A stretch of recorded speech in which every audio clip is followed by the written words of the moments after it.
Le 15 novembre 1976, une légende du cinéma français a tiré sa révérence. Ce mercredi 17 mai 2023, Jean Gabin aurait fêté ses 119 ans. Avant d'être emporté par une leucémie, l'acteur a eu la chance de partager l'affiche avec les plus grands noms du 7e art. Après Fernandel, Lino Ventura et Jean-Paul Belmondo, Jean Gabin Alexis Moncorgé de son vrai nom a donné la réplique à Alain Delon. 6 ans après leur rencontre sur le tournage de Mélodie en sous-sol, 1963, les deux artistes se sont retrouvés à l'affiche du Clan des Siciliens, 1969. Devant la caméra du réalisateur Henri Verneuil, l'ambiance est devenue quelque peu électrique entre les deux acteurs. La raison ? L'ancien époux de Nathalie Delon a tenté de voler la vedette à son partenaire de scène. Il voulait que son nom soit en premier sur l'affiche et cela avait énervé papa qui n'était plus dans une humeur de fête, a révélé Mathias Moncorgé dans les colonnes de Téléstar, le 13 mai 2022. Une brouille entre les deux acteurs, qui aurait même été la cause d'une scène de ménage entre Jean Gabin et son épouse Dominique Fournier. Mes parents avaient célébré leurs 20 ans de mariage et il a fallu qu'Alain Delon foute sa haine, avait-il précisé au fil de cet entretien.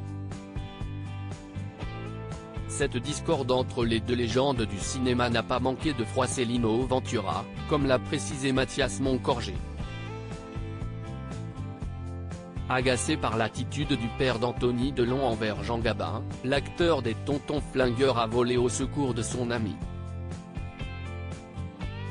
Lino Ventura, qui adorait mon père, l'a appris et a déboulé à Rome, alors qu'il n'y tournait pas. Il est allé voir Alain Delon et l'a menacé de lui en coller une s'il continuait ses caprices, a raconté le fils de Dominique Fournier. D'après lui, l'intervention de Lino Ventura aurait suffi à calmer les tensions. L'ex-compagnon de Romy Schneider se serait effectivement écrasé, a-t-il assuré.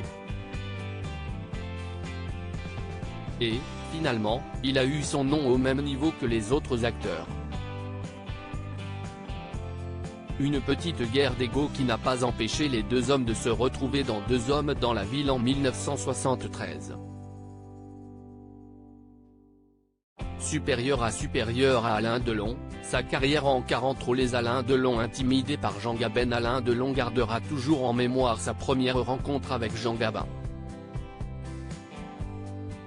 Avant de tourner dans Mélodie en sous-sol de Henri Verneuil, les deux acteurs ont fait plus ample connaissance dans le bureau de ce dernier, comme l'ont rapporté nos confrères du Monde.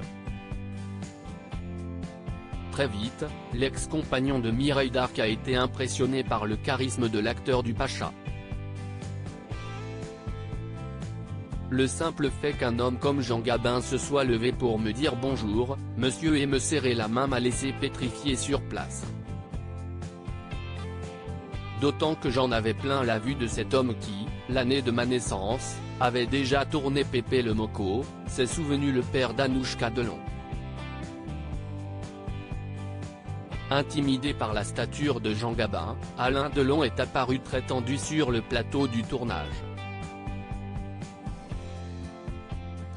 La pression qu'il se met sur les épaules, et une attention de tous instants à l'égard de Gabin impressionnent ce dernier, a raconté Le Monde. Admiratif de son aîné, l'acteur rivalisait alors de politesse. Le jeune acteur n'hésite pas à aller au-devant de son aîné pour le saluer quand celui-ci arrive le matin ou à lui téléphoner pour prendre de ses nouvelles quand il ne tourne pas. Si leur relation a connu des hauts et des bas, Jean Gabin et Alain Delon étaient, malgré tout, liés par une profonde amitié. Crédit photo, MPP.